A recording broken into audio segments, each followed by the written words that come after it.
Welcome to the SkullKing Football Podcast, presented by Vox DFS Firelines. Now, here are your hosts, Justin and Ryan Skullrood. Hello and welcome to the SkullKing Fantasy Football Podcast. My name is Ryan Skullrood. I am the founder of SkullKing Football. You can find me on Twitter at SkullKingFB. Usually we have my brother Justin in here hosting the show and helping me out.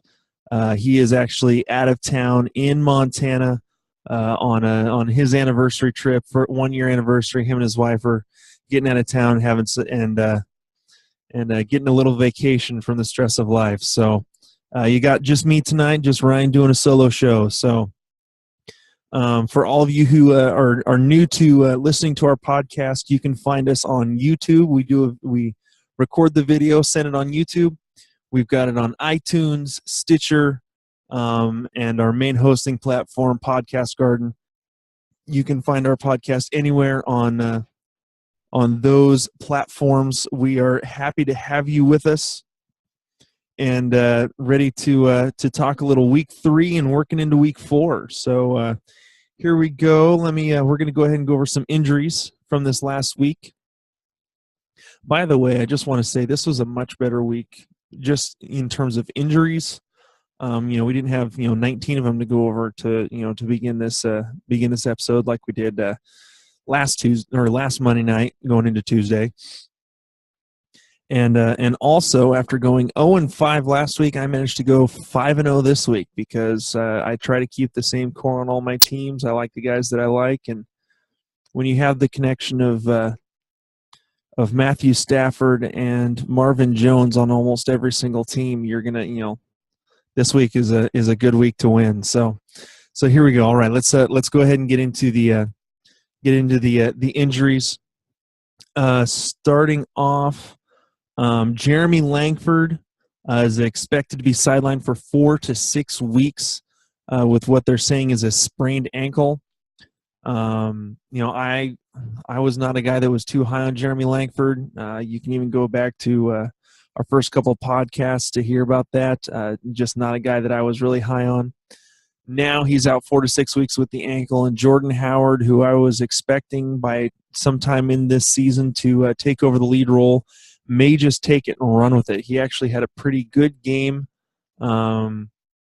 yesterday, Sunday, because I record this Monday night.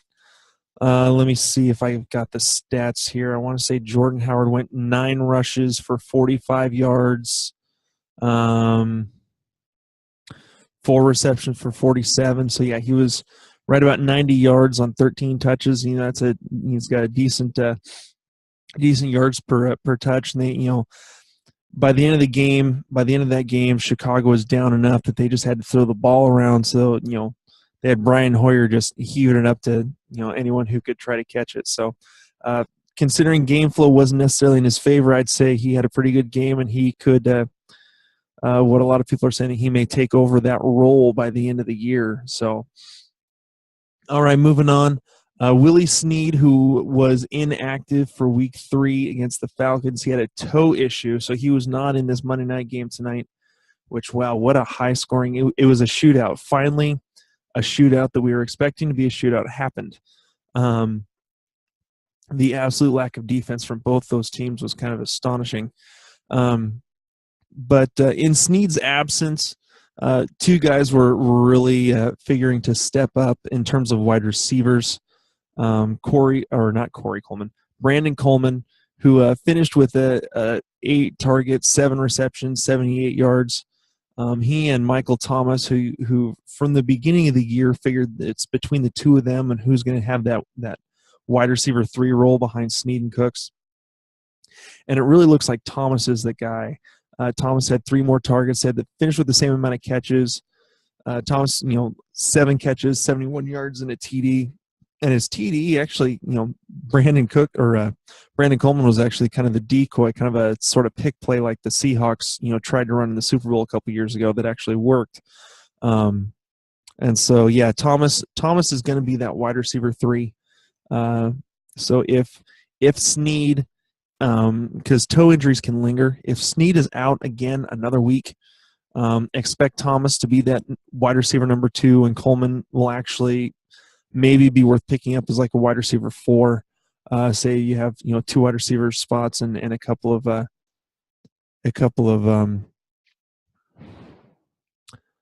flex positions. He could be he could possibly be someone if you're hurting because of injuries to fill in that spot. Moving on. Dallas Vice President Stephen Jones remains steadfast that Tony Romo is the Cowboys' starting QB when he gets healthy, despite how well Dak has performed. Okay, that's fine. He can go and be in the starting quarterback again until something else, until he gets hit again and goes down. So that's fine. Romo, if you have Dak Prescott, once Romo gets back, hold on to him. You'll probably need to use him the next week again. So next on the list, Bengals coach Marvin Lewis believes that Tyler Eifert is close to returning. We don't know what close means yet. He got in some limited practices this last week, so they're hoping that maybe this next week, week 4, that he might finally be available. We will see. They have not. Cincinnati has not had a whole lot of production from the tight end position. I believe they've had Ozuma for a couple weeks. It hasn't really done a whole lot, so a lot of it's kind of dependent on AJ Green. Tyler Boyd's been gotten a lot of extra targets because of the absence, but I expect once Eifert gets back, we'll kind of see how healthy he is. He's a guy that's somewhat touchdown dependent simply because he's not a high volume receiver. But I think once he gets back, he would be a good guy to plug in the lineup again, as long as he stays healthy. Michael Floyd is in the league's concussion protocol. We'll see how long that takes for him to come back and be ready. See if he's ready for next week. If he is ready, or if he's not, John Brown should get a bit of a boost as long as he continues to stay healthy. Moving on, NFL.com's Ian Rappaport reports there is optimism for Rashad Jennings to return for week 4 with his thumb issue. If he does not, it looks like it's since Shane Vereen, I believe, is having season-ending surgery on his triceps. At this point, that would mean that Orleans Darkwa would be the starting running back. I want to say, I think Bobby Rainey is another guy that they have there. So if Jennings can't go, we'll see. I'm not totally thrilled with the running back options there. It looks, it sounds more like they'll be throwing the ball like crazy again if they need to, which they've got receivers who can do it. But if your defense can just sit back and kind of hold on receivers, we'll see what they can actually get going in the run game. Speaking today, Monday, Chiefs coach Andy Reid said there is a chance Jamal Charles returns for week 4. I don't like the sound of there only being a chance that Jamal Charles will be back. It seems like he is really taking a while. Now, it seems like he's taking a while. Really, it's they usually think of it as a 1-year recovery, and I want to say he went out week 5 or 6 last season. So he's approaching that 1-year mark. When he comes back, I'm guessing they'll probably try to make him the bell cow again. Stephen Ware he's kind of been back and forth. He's had a couple good games, or really good game that first week, and the last 2 have not really lived up to expectations. They've maybe kind of figured out a way to stop them up. Again, that first week, though, I believe they were playing San Diego, and San Diego can't stop anyone on the run. So, Ware and West could still be options for this next week. I prefer Ware. He tends to get more of the running, and West tends to be just kind of a change of pace guy. So, Antonio Gates. Yeah, this one hurt me. Was it luckily able to find Dennis Pitta on the waivers, but San Diego Union Tribune reports that Antonio Gates was not even close to suiting up against the Colts for Sunday's game, and he will likely miss another week. So if that's the case, if you have Antonio Gates and you don't have any backup options, when we get to our waiver wire section here at the end of the episode, we've got a couple of tight end options for you to look at that could really help out your team. Last, I want to say this is the last one we're going on. No, we got two more. Seahawks QB Russell Wilson has been getting treatment on what they're describing as a sprained MCL. They're optimistic that he'll be ready to roll Sunday. I believe they're traveling to the East Coast and playing the New York Jets. The Jets have, kind of been up and down as well. They like to throw the ball all around. The Seahawks defense should be able to stop up Matt Forte. Forte, honestly, he's been I want to say Forte's really been the beneficiary of good field position. He's only running for like 3.5 yards a carry, but he has 3 or 4 touchdowns, because they've been able to pass the ball really well and get into positions where they can just give it to Forte on the goal line. So if they can really stop up the defense, the Seahawks defense really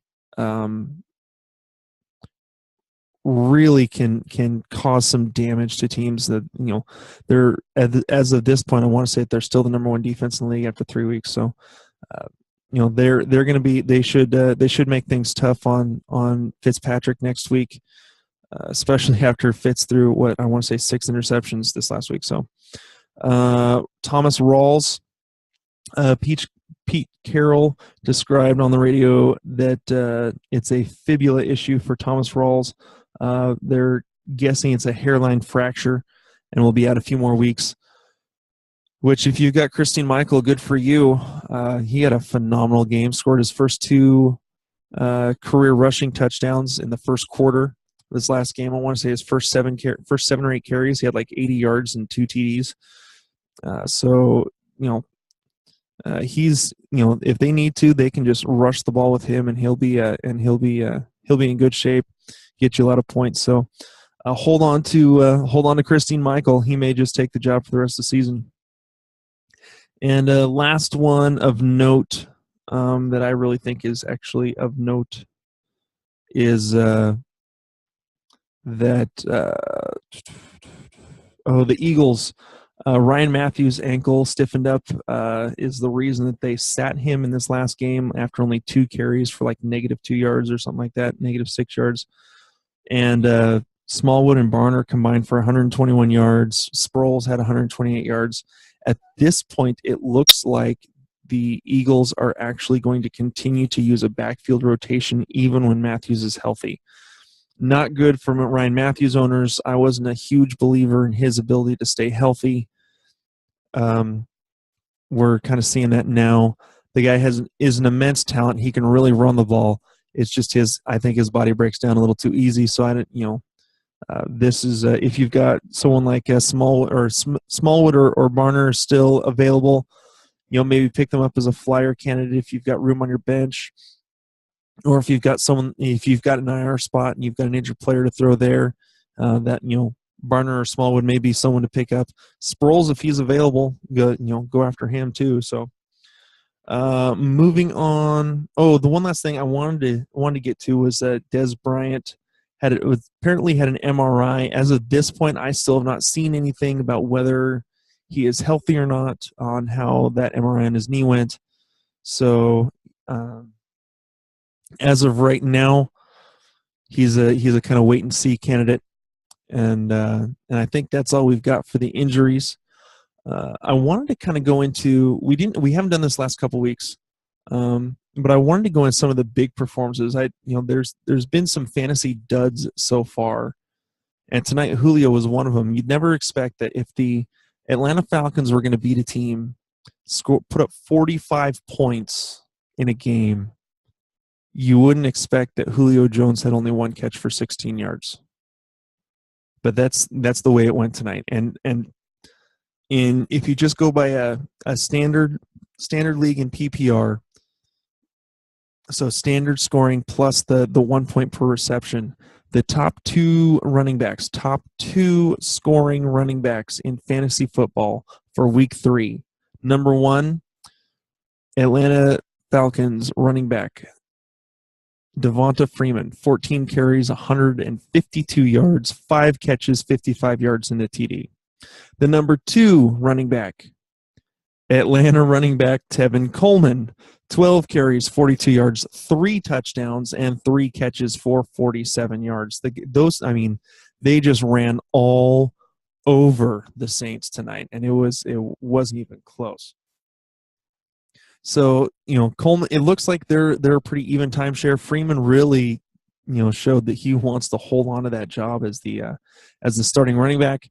So he had a phenomenal game. Coleman, got a lot of carry, getting those carries at the goal line. I think they trust him to be more the smash mouth kind of guy. Freeman to kind of get out and try to find him some areas to get open in space and get out there. So, in terms of some wide receivers that had phenomenal games, there was a bunch of wide receivers that just plain went off this week. My man, Marvin Jones, like I said earlier, I love having Marvin Jones and Stafford in the same leagues. Jones went for six catches on 8 targets for 205 yards and 2 TDs. Now, one of those TDs was a 73-yarder. So if you take that whole thing off, he still finished with 5 catches for 122 yards and a TD. So even that was a big game for him. So I really think that Marvin Jones was really being hidden behind the fact that in Cincinnati, he had some injury issues. Plus, he was behind one of the top 5 wide receivers in the league in A.J. Green. And so, all the attention and the targets were from Dalton were going to go to A.J. Green. Jordy Nelson in the same game, 6 for 101 and 2 TDs. So he's, he looks like he's back from his ACL tear. Stafford, beginning of the year, I predicted that Matthew Stafford would be a top 5 fantasy quarterback. As of right now, after 3 weeks, it's only 3 weeks so far, but as of right now, he is the number 1 quarterback in fantasy. He finished his last game against Green Bay, 28 for 41, 385 yards, 3 TDs, and 1 touchdown. Let me actually get to his full stats for the season here.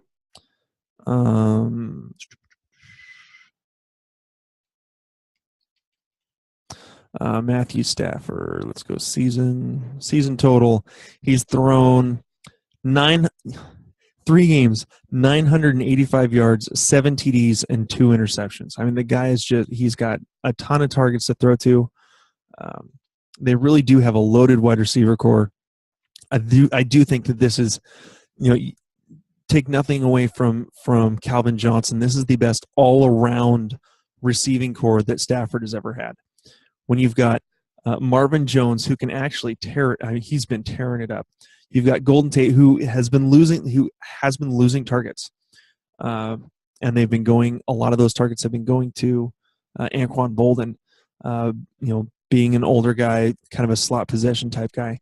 But even then, they both got 6 or 8 targets. I want to say they both had 6 targets in this last game. Marvin Jones had 8 targets. Eric Ebron had 5 or 6 targets. Theo Riddick had 6 or 7 targets. So, I mean, they are throwing the ball around the yard. So that's an offense that if you can pick up someone from that offense to use on your team, go for it. One more wide receiver. Well, I guess we could say wide receiver / quarterback for this next one. Terrelle Pryor. This guy's the real deal. He is the real deal, Holyfield. Terrelle Pryor, 35 pass yards in this game against Miami.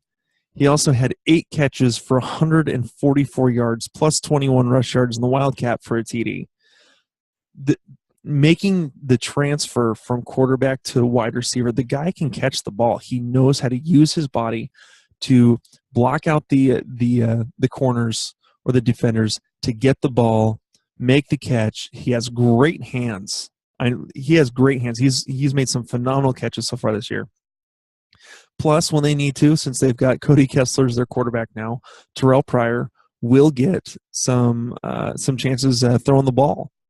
So, if as long as McCown is out, if you've got if Terrelle Pryor is available, pick him up. You in fantasy football leagues, you will get both the passing. If he starts throwing the ball, you line him up at wide receiver because that's his main position. You may be able to line him up at both. But if you can line him up at wide receiver, you will get the passing yards that he throws for. Plus, you'll get his receiving yards. Plus, you'll get his rushing yards and whatever TDs. So Terrelle Pryor is the new was it Cordell Stewart from the Pittsburgh Steelers from a decade ago. So Terrelle Pryor is one of those hybrid guys that if he is available, get him on your team. Doug Baldwin.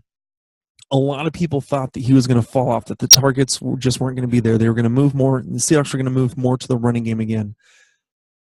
8 catches, 164 yards, and a TD later in week 3. And the guy is having an absolutely phenomenal year. If we go to, since I use Yahoo for all my leagues, I know a lot of people hate Yahoo. I love Yahoo. I like the interface, especially online. I don't like the way that they've changed the app up a little bit, but overall, it really is a solid platform to play your games on. Here we go. I want to say, where is? Yeah, he had a little bit of a down game a couple weeks ago. Yeah, I don't see him on here. But I mean, yeah, he is having a phenomenal season. So yeah, if Baldwin, if you could find him, where is he? See, now I'm just causing dead air and making issues. Dougie. That's why I wasn't looking high enough. All right, he is in 1, 2, 3, 4. In one of my leagues, he is the number 6 overall wide receiver. So, really, he's a great pickup. It really, a lot of people thought that he was going to be overrated being drafted in the 5th round of a lot of 10 and 12 team drafts. He's paying off. He is the main target. If you look at even after Russell Wilson went out in this last game, the backup quarterback Boykin was still throwing to Doug Baldwin. Moving on, let's move on to a couple of running backs, guys that I won't say that I had written off, but one of them I have picked as my bust for the year. And last week was kind of looking like it. Boy, did he step up this week. LeSean McCoy, 17 carries, 110 yards, and 2 TDs, tearing apart that Arizona defense. They are giving up a lot of rushing yards. I mean, they've been known to be a stingy defense when it comes to rushing the last few years. They've been giving up a lot of yards. LeGarrette Blount really tore them up at Arizona. Tore them up in week 1. So LeSean McCoy, yeah, he had a great game. DeMarco Murray, even with all those touches that he had a couple years ago, everyone thought that he'd be falling off. Everyone's expecting him to fall off eventually so that Henry can kind of take over. But for now, 16 carries, 114 yards in a TD. He's still, DeMarco Murray's still got the juice. So a couple of tight end big performances. Coby Fleener, 7 catches, 109 yards in a TD. Finally, all those Coby Fleener believers can finally say, look, this is what he can do. I think it honestly, it just took a little bit for him and Breeze to get the chemistry that they needed to really get things going solid for that offense. I think, to be honest, Fleener still had, I want to say he had 11 targets, caught 7. He had a couple of drops that you're just like, how can you drop that? I mean, for, I think one was for like 12 yards that he ended up dropping. So, but Coby Fleener, those tight ends in offenses in New Orleans will get the targets. They'll get their share of yards and TDs. So while he's not Jimmy Graham, I really think that Coby Fleener, again, will have a solid year, and it's nice to finally see that I know Justin traded a couple of guys for him, picking him up after a couple of bad weeks, and so I know he's probably pretty happy about what transpired tonight with Coby Fleener. And then the big, I don't want to say it's a surprise, but a lot of people were wondering how well Jimmy Graham would come back from the injury, from that torn patellar tendon. And he came back in week 3 with 6 catches, 100 yards, and a TD. It looks like Jimmy Graham is actually back. I know that the Seahawks want to get him involved, and it showed on Sunday. We'll see. We'll kind of see how it keeps going as the season progresses. But that is a really positive sign that he was able to not only catch the ball but catch it in traffic. I mean, the guy's a monster. His basketball background helps him with his hands to show that he can fight for the ball, take it in traffic, and he can hit. Dropping his shoulder, taking a hit, moving forward a few yards. The guy is a beast and showed it. So he's a solid. I think he'll really have a good season.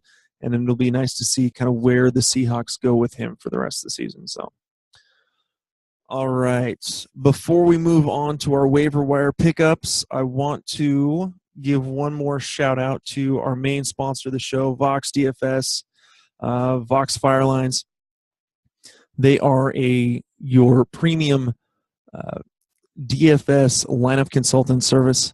What they do is they help you develop your lines for any sport, whether it be MMA, NFL. They're doing they're still doing baseball in the last week of the season. They do NASCAR, PGA. These guys are good. They have some solid lines. They're not just giving you lines and letting you see where they go. They are playing these lines as well, giving you guys a chance to kind of fill out. They set a solid line and kind of give you the spaces to kind of go with some of your gut instincts to kind of fill them out yourself. So these guys are a really solid group. Quick reminder for all the Vox DFS subscribers right now already. Again, reminder, I'm pretty sure that Brad's going to have me set up for another Q&A session with you guys on Slack on Wednesday. And so I'm looking forward to that, another 1-hour Q&A with you guys. So one more thing for all those who want a chance to maybe kind of see what it's like for Vox DFS, if you sign up for the SkullKing Football Premium membership, which is only $10, that covers you for the entire season. You get a one DFS lineup per week. From Brad Holda, who we post that on our website usually Saturday evening. You get all of our projections, all of our lineups.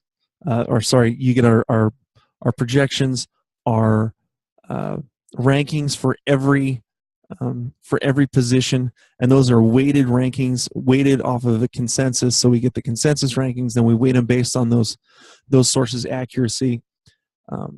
To develop the most accurate, as we can give to you, rankings for every position.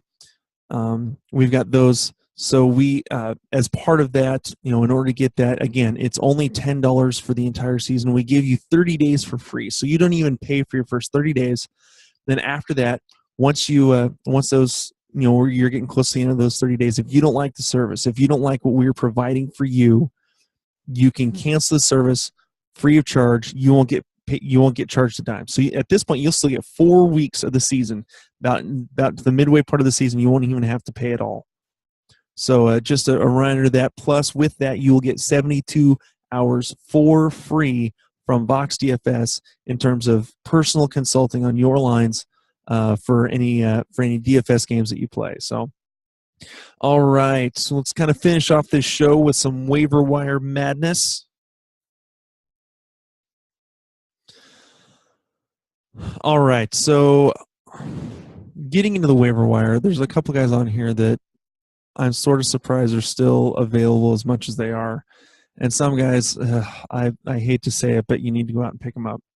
Starting off, Jack Doyle. Tight end we're starting with the tight ends. Tight end for Indianapolis.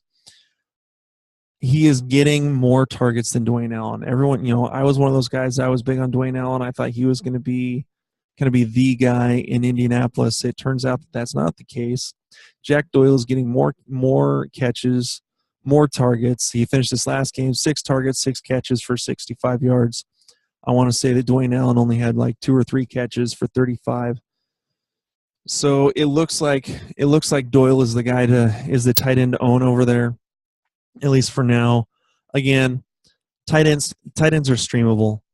You can always find a tight end who's going to have a decent week, and if you get lucky enough to find someone like I did, Dennis Pitta, who is available, he is the main guy for Joe Flacco, and he is a guy that I plan on holding on to for a while as long as he stays healthy. So, but Jack Doyle's only owned in 10% of Yahoo leagues, so he's if he's available, you need some tight end help. Maybe you've got Antonio Gates who's injured right now. He's a guy for you to pick up.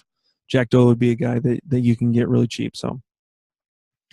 In terms of fab dollars, you probably won't need to spend a whole lot unless you know that there are a lot of guys that need tight ends. So moving on next, we got Kyle Rudolph, owned in 42% of leagues. He finished this last week, 10 targets from Sam Bradford, 7 catches, 70 yards, and a TD. It looks like Bradford loves his tight ends. If you remember last year, the way that Zach Ertz finished off his season with Sam Bradford, I don't think Kyle Rudolph is going away. I think that this is going to be somewhat normal for him just because of the way that Bradford likes to throw to the tight end. Teddy Bridgewater, again, great guy. I just don't think that he's not really going to be let loose until AP's done, and now AP's done after Teddy Bridgewater goes down. So I really think that Kyle Rudolph could have a really good year with Bradford. I'm not expecting Bradford to just light it up this season, but he is going to be good enough to allow, Jerick McKinnon to get a little work going. Bradford had an okay game against Carolina, not great, but again, Rudolph I think he's always had the talent. His health has always been in question, but Bradford seems to love him right now. So again, Kyle Rudolph, if you need the tight end help, only owned in 42% of Yahoo leagues. So if he's out there and you need some tight end help, Kyle Rudolph, Jack Doyle, those are 2 options to go after. In terms of quarterbacks, let me take a little swig of coffee here.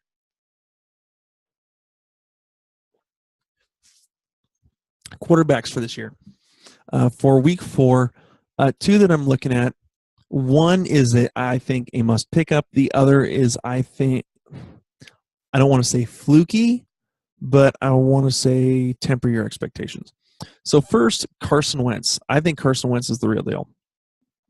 I think he is showing his ability to throw the ball, to move around when he needs to. Like we said on our last show, how obviously John Gruden has a love affair with Carson Wentz and his football IQ, his ability to throw the ball. Wentz is only owned in 20% of Yahoo leagues. Again, this last week he went for 300 yards and 2 TDs. Again, he's got the arm. He does have a few weapons to throw to, and Mathews. Darren Sproles had a great game. I'll say Sproles had almost half of those receiving yards. So he seems to know, when to dump it off. Again, like I said, he's got a couple of talented receivers over there in Mathews. Aguilar seems to have an okay connection with him, although Aguilar's kind of being a little up and down like he was last year. But Carson Wentz, I think, especially in a 2-quarterback league, if you could get him as maybe your number 2 or fill in for your number 3 as number 3, kind of your bye week guy, I think Wentz could be a real solid pickup. And the guy that I think this game was kind of fluky. I don't trust it right now. Trevor Siemian of Denver. He's owned in 7% of leagues, and I think he's going to stay owned in 7% of leagues. If people are rushing to the waiver wire to get Trevor Siemian, let them. Again, the QB position is streamable unless you're able to get a quarterback who late in your draft that was able to, that's really standing out. If you were able to get like a Matthew Stafford. So yeah, Simeon went for 312 and 4 TDs. I think that, honestly, Cincinnati's defense just got caught off guard. I'm not putting a whole lot of stock in this game for Simeon. We'll see. If he does it in a couple more weeks, okay, fine. Yeah, go after him. He may be gone at that point. I'm not, again, with quarterbacks, I still think they're somewhat streamable, so I'm not gonna tell you to push too hard for it. So moving on to wide receivers. Again, Terrelle Pryor. How is he only owned in 23% of leagues? I think I've got him in three of the leagues that I can. I don't think he's available. I think he's available in one, and I've put in a waiver claim for him, but I don't think I'm going to get him. Terrelle Pryor, again, he's the real deal. They're going to throw to him. If he needs to, he can step in at quarterback, especially with McCown still gone. RG3 out for the season. So Pryor, he's going to be, I think he'll be a good wide receiver 3 normally. We'll kind of see what happens after week 4 when Josh Gordon comes back. But I think if you can get him for week 4, I'm trying to remember who Cleveland plays. Let me see. Let's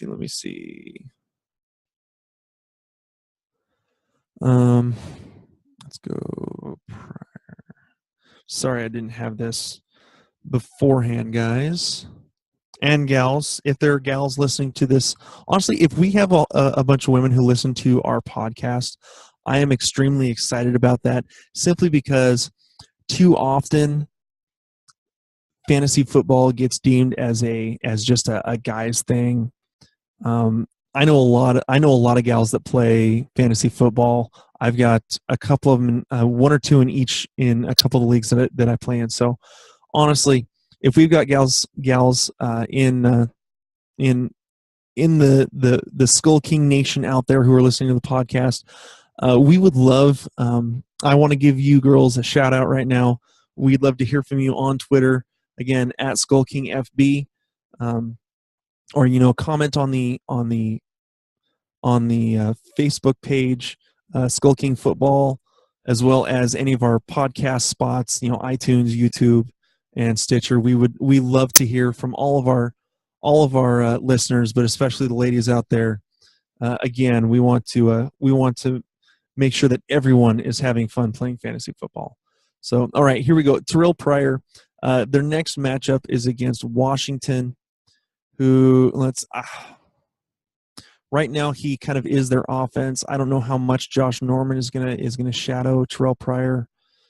To be completely honest, Norman kind of had some issues with OBJ. I want to say Odell went for 6 catches, 100 yards, and a TD against Josh Norman. Those are just the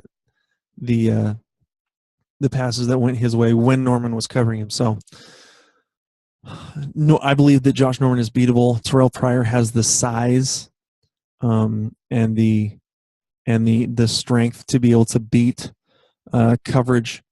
So I think that he could be a possible good pickup for that game against Washington. So, and then my other wide receiver, Jamison Crowder, only owned in 16% of leagues. This guy's a PPR monster. If you play in PPR leagues, you need a little bit of help. Maybe if it's a wide receiver 3 or wide receiver 4. Jamison Crowder has 25 targets in just 3 games. He is averaging 8+ targets a game, which in PPR is huge, especially if you've got a wide receiver 3 getting 8 targets a game. He's not getting a whole ton of yards, but again, in PPR, you're wanting those catches to get, to kind of push up your point totals. So high target guys are what you want, and the more guys are getting targets, the more yards they're going to get, the more chances they're going to get into the end zone. So Jamison Crowder's only owned in 16% of leagues. So again, if you're having a little wide receiver trouble, if say you've lost Keenan Allen and you missed out on Tyrell Williams, maybe you've got some other injuries that you're dealing with, maybe a Willie Snead, you don't know if he's going to be available next week. Jamison Crowder, again, he's going up against Cleveland next week, And Joe Hayden was injured this last week, so who knows how that's going to, if he's going to be back for week 4. So Jamison Crowder could be a solid pickup for this next week, maybe as a wide receiver 3 or a flex play for your leagues. And last but not least, let's go into the running backs. Darren Sproles, I'm seriously surprised that he is available in 40% of Yahoo leagues. Now, it could be that not as many Yahoo leagues are playing PPR where he gets most of his value. He is a PPR guy. He will get the targets. Obviously, Wentz likes throwing to him. So, especially in this last game, let's see what he's kind of, if you look over the last few games, he's not getting a whole lot of yardage in terms of running, but he's never really been the big running guy. In 3 weeks, he's had, 13 targets, 10 receptions, 160 yards. A lot of that was in this last game. But I think his role will grow, especially if Ryan Mathews is going to be out for an extended period of time, with his ankle stiffening up, or even if he is fully healthy coming back. So, again, Sproles available in 40% of leagues. He'd be a guy, especially in PPR leagues, for you to go and get. And then last but not least, Jordan Howard. We talked about the injury to Jeremy Langford earlier in a lot of my mock drafts in the beginning, before the season started. Again, I'm not a huge Langford believer. I've let that be known. I've gotten into a couple Twitter battles about how I feel that Jeremy Langford is a little bit overrated. He was a beneficiary of circumstance, but has not really been an effective runner. But more was able to take advantage of a couple of goal line opportunities to get him some touchdowns. Jordan Howard, again, like I quoted the stats earlier, 9 rushes for 45 yards in that game against Dallas Sunday night. 4 receptions for 47 yards. The guy can move. The guy can bulldoze. He's got some girth to him. He can really push the pile a bit. He was an absolute stud in college. So I really think that he could take over this role. Now I know that John Fox doesn't really like playing. The stigma is that John Fox doesn't like playing rookie running backs. You can kind of say the same for Bruce Arians with how little he used David Johnson in the beginning of last year, and really rode Chris Johnson until his legs gave out, and then David Johnson finally got his chance. So it'll be interesting to see how much work Jordan Howard gets. But at this point, again, 9 for 45 and 4 catches for 47 yards. The guy's going to get his opportunities as long as the game script doesn't go, too out of whack like it did late in the game against Dallas, where they were basically forced to put the ball in Hoyer's hands to throw the rock around the yard. I think Jordan Howard should run away with this job as the lead running back in Chicago and be the guy to own. So, all right, well, that pretty much wraps up the content of the show for this week. I want to thank all you guys and gals for listening into the show. We really do appreciate it, and if we really would love it if you guys could get onto iTunes, get onto Stitcher, get onto YouTube, post your comments, post your ratings. Please rate and review our show. That is what gets us out there more. The more ratings that we get, the higher we move up in the rankings, the more exposure we'll be able to get, and with that, we will actually be able to expand more, to be able to provide you guys with more material. So please, please, please get on iTunes. Find the SkullKing Football Podcast. Get on to Stitcher. Find the SkullKing Football Podcast. Fill out the ratings. Give us a rating. Give us a rating. Give us some feedback. We want to know what we're doing right, what we need to fix, and again, thank you so much for listening in on this show. We look forward to bringing you guys another show in a couple days. We'll record Wednesday night for Thursday morning. Do some some start sit advice and that, and I'm going to look to maybe get a guest on with me on the show for Thursday night. So again, thank you guys for listening, and we'll see you later.